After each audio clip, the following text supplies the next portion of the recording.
السلام علیکم ورحمۃ اللہ وبرکاتہ۔ وعلیکم السلام الحمد ورحمۃ للہ اللہ۔ رب العالمین والصلاۃ والسلام علی رسول محمد وآلہ وصحبہ اجمعین وبعد۔ میں اللہ رب العالمین کی تعریف کے ساتھ ساتھ میں اس مجلس کے اور اہتمام کرنے والے تمام حضرات کا اور خاص کر ڈاکٹر ڈاکٹر عبدالمنان شریف مکی صاحب کا شکریہ ادا کرتا ہوں کہ انہوں نے یہ موقع ہم سبھی احباب کو، تمام اہل علم کو فراہم کیا، اور یہ مجھے خوشی کی بات ہے کہ یہ استفادے کا اچھا موقع ہے۔ میں بہت زیادہ کچھ شے کے بارے میں آپ لوگوں کو فائدہ تو نہیں پہنچا سکتا، لیکن میں اس بات پر بہت خوش ہوں کہ الحمدللہ شیخ کی زندگی کے بہت ہی اہم گوشے اور بہت ہی ایسے زاویے جن کا علم نہیں تھا یا پڑھنے سے وہ چیزیں نہیں بھی حاصل ہو سکتی، اس مختصر سے مجلس میں اس کا فائدہ سب لوگوں کو مل رہا ہے۔ میں شیخ کی زندگی کے تعلق سے چند کچھ ایسے درخشاں پہلو ہیں جن کو اس لیے نمایاں کرنا چاہتا ہوں تاکہ ان سے سبق سیکھتے ہوئے طلاب علم، اہل علم، علماء کرام اور ہم لوگ اپنی اپنی زندگیوں میں کچھ نکھار، بہتری اور بھلائی پیدا کریں۔ چونکہ یہ کوئی ایسی بزم نہیں ہے جو صرف شیخ کی تعریف ہی پر منحصر ہو، مرثیہ خوانی ہم لوگ کریں، یہ مقصد تو نہیں ہے۔ الحمدللہ ہم سبھی لوگ سلفی علماء ہیں اور یہ جانتے ہیں کہ اس طرح کے کسی کی زندگی کا، کسی ایسے شخص کی زندگی کا جو ہم لوگوں سے رخصت ہو چکا ہو، اس کی زندگی کا تذکرہ کرنا، حیات اور خدمات کا تذکرہ کرنا، یہ اس لیے ہوتا ہے تاکہ اس سے مستقبل کی زندگی میں باقی رہنے والے لوگوں کو فائدہ ہو، اس کا خاص یہ مقصد ہے۔ اس لیے میں بہت ہی مختصر انداز میں شیخ کی زندگی کے تعلق سے جو میں نے سنا ہے، پڑھا ہے، دیکھا ہے اور لوگوں سے معلومات حاصل کی ہیں، وہ چند بہت ہی اہم ایسے گوشے ہیں جن گوشوں پر ہماری اور آپ کی، تمام طلباء کی اور تمام طلاب علم کی نگاہ ہونی چاہیے۔ سب سے اہم چیز آپ کا ذوق اور شوق مطالعہ ہے۔ جو چیز میں نے دیکھا، جہاں تک سنا اور پڑھا میں نے دیکھا، شیخ کو اس مقام تک پہنچانے والی جو سب سے اہم اور بنیادی چیز ہے وہ آپ کا مطالعہ ہے، کثرت مطالعہ، ذوق اور شوق ہے۔ یہ چیز اگر ہمارے لوگوں میں، ہم لوگوں میں پیدا ہو جائے، اور خاص طور سے یہ پیغام ہے ان تمام طالبان علوم نبوت کے لیے، ان طلباء کے لیے جن کو ابھی موقع ہے، جن کے پاس قوت ہے، وقت ہے، کہ جس طرح سے شیخ رحمہ اللہ نے اپنی زندگی کے اندر اتنا نکھار پیدا کیا اور اس اعلیٰ مقام تک پہنچے، وہ چیز آپ کو اس درجے تک پہنچانے والی آپ کا کثرت مطالعہ، ذوق اور شوق مطالعہ تھا۔ مجھے ایک صاحب نے بتایا کہ آپ جامعہ سلفیہ کی لائبریری میں دوران طالب علمی میں جب ہوا کرتے تھے تو جب بھی موقع ملتا لائبریری ہی میں ہوا کرتے تھے، اور آپ کے ساتھ آپ کے رفیق، آپ کے ساتھی مولانا رفیع احمد عاقل جو ابھی آسٹریلیا میں ہیں، وہ ہوا کرتے تھے۔ ایک صاحب نے بتایا کہ اگر کبھی ازہری صاحب کا گزر ہو جاتا تھا، بعض خالی گھنٹیوں میں یا کچھ ایسی گھنٹیوں میں جن گھنٹیوں میں بہت زیادہ دلچسپی نہیں ہوا کرتی تھی، یا ایسی خاص گھنٹیاں ہوتی ہیں، پڑھنے لکھنے والے جانتے ہیں، جس میں رہنا، حاضری دینا بہت ضروری نہیں ہوتا ہے، تو کچھ اچھے طلباء وقت کو مزید کارآمد بنانے کے لیے گھنٹیاں چھوڑ کر دیگر علمی کام میں مصروف ہوا کرتے تھے، ہو جایا کرتے ہیں۔ شیخ رحمہ اللہ ایسا ہی تقریباً کبھی کبھار کیا کرتے تھے، زیادہ تر کرتے تھے، لائبریری میں پہنچ جایا کرتے تھے، اور ذوق کا اور شوق کا یہ عالم تھا کہ کبھی اگر ازہری صاحب کا گزر ہو جاتا تھا، آہٹ محسوس کرتے تو الماریوں کے بیچ میں کھڑے کھڑے ہو کر کے مطالعہ جاری رکھتے تھے۔ تو یہ بہت بڑی بات تھی کثرت مطالعہ اور ذوق مطالعہ کی اور شوق مطالعہ کی۔ ایک دوسری چیز جو سب سے اہم ہے، جو آپ کی زندگی میں بہت نمایاں ہے، بہت ہی زیادہ نمایاں ہے، اور یہ صفت آپ کو دیگر علماء سے اور دوسرے لوگوں سے ممتاز کرتی ہے، اور ایسا نہیں میں کہتا کہ ہاں کسی کے اندر یہ نہیں پائی جاتی، مگر آپ کے یہاں بہت زیادہ نمایاں پائی جاتی ہے، تواضع اور خاکساری ہے۔ علم کے اس اعلیٰ مقام پر پہنچ کر، بلکہ یوں کہا جائے کہ علم کے پہاڑ تھے موجودہ دور کے، اس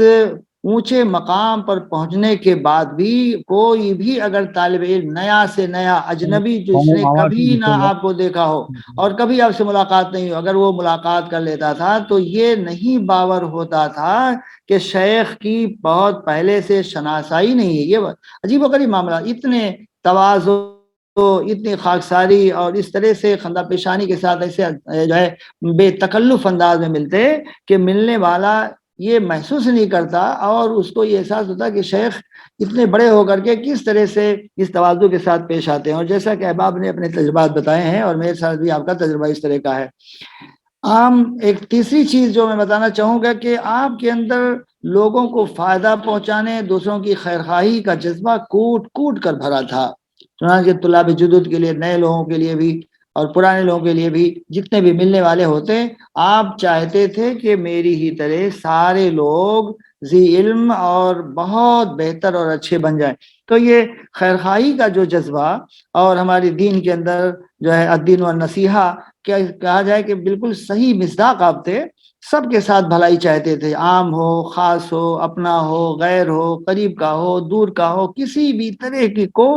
کسی بھی طرح کا اور کوئی فارق ان کے پاس نہیں تھا. جو یہ خیرخواہی کا اور افادہ کا جو جذبہ آپ کے اندر تھا، جو قوت آپ کے اندر تھی اور جو فکر آپ کو رہتی تھی دوسروں کو فائدہ پہنچانے کی، یہ بہت امتیازی چیز تھی آپ کے پاس. ایک چوتھی چیز جو میں کہنا چاہوں گا اور ایک ہے کہ آپ نے جو زندگی گزاری ہے، اللہ رب العالمین نے بہت جلد ہی ہم لوگوں سے آپ کو جدا کر دیا اور آپ کا انتقال ہونا اور آپ کی جدائی ملت کا بہت بڑا، اہل علم کا، علمی دنیا کا بہت بڑا خسارہ ہے اور جس پر ہم سبھی لوگ سوگوار ہیں، تکلیف محسوس کرتے ہیں. مگر چونکہ ہمارا ایمان ہے کہ اس دنیا میں آنے والا ہر آدمی جانے ہی والا ہے، اللہ تعالیٰ نے وقت مقرر رکھا تھا، آپ چلے گئے، ہم اس پر صابر ہیں. اللہ رب العالمین کے فیصلے اور اس کے رضا، اس کی تقدیر پر قادر ہیں، صابر ہیں اور ہم شکر گزار ہیں. اللہ رب العالمین جو کچھ کرتا ہے اس پر ہمیں اطمینان بھی ہے. لیکن ایک چیز یہ کہ آپ نے جو زندگی گزاری ہے وہ انتہائی خالی زندگی، پڑھنے کے دور سے لے کر کے اخیر تک یہ محسوس کیا جا سکتا ہے. کتنے لوگ، کتنے ایسے احباب ہیں جنہوں نے دکتورا حاصل کیا ہے، کتنے لوگوں کو بڑی بڑی ڈگریاں ملی ہیں اور دکاترہ، ماجسٹر کر کے بہت سارے احباب نکلے جامعہ اسلامیہ سے، جامعہ ام القری سے، دیگر جامعات سے. لیکن آپ نے جس طرح سے خالص علمی زندگی آپ نے گزاری ہے، دوسرے لوگوں کے ہاں یہ چیز کم ہی ملتی ہے. چوتھی چیز یہ کہ مخطوطات اور موضوعات کا جو گہرا علم آپ کے پاس تھا، یہ آپ کا بھی تو امتیاز تھا. اور ایسے ہی وفیات عالم اور تاریخ الحدیث اور دیگر تاریخ کا جو علم، جو وسیع علم اور گہرا علم آپ کو تھا، یہ صفت بھی آپ کو غیروں سے، دوسروں سے ممتاز کرتی ہے. اور ایسے ہی ایک ملکہ جو اللہ تعالیٰ نے آپ کو دیا تھا، وہ قوت استحضار کا تھا. اور جس کو یہ ملکہ مل جائے، زہے قسمت کہ انسان جو کچھ بھی مطالعہ کرے، جتنا بھی کچھ پڑھے رہے، جدید اور قدیم اور ماضی میں پڑھا ہوا اور موجودہ حال میں پڑھا ہوا، تازہ جو مطالعہ کیا ہے، سب کا استحضار اتنا اچھا ملکہ اللہ تعالیٰ نے آپ کو وصیت کیا تھا کہ جو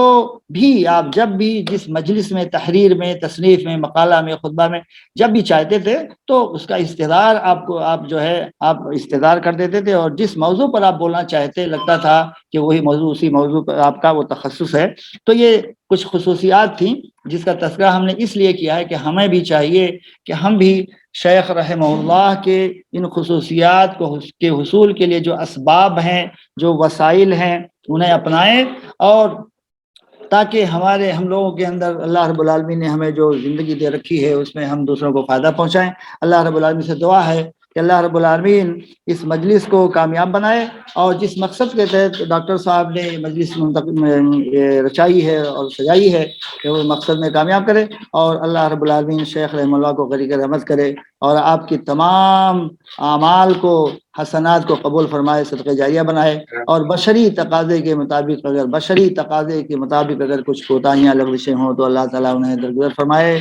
آمین تقبل رب العالمین. السلام علیکم ورحمۃ اللہ وبرکاتہ.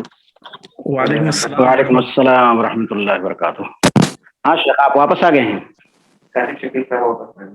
جی. وعلیکم السلام ورحمۃ اللہ وبرکاتہ. جزاکم اللہ خیرا وبارک اللہ فیکم.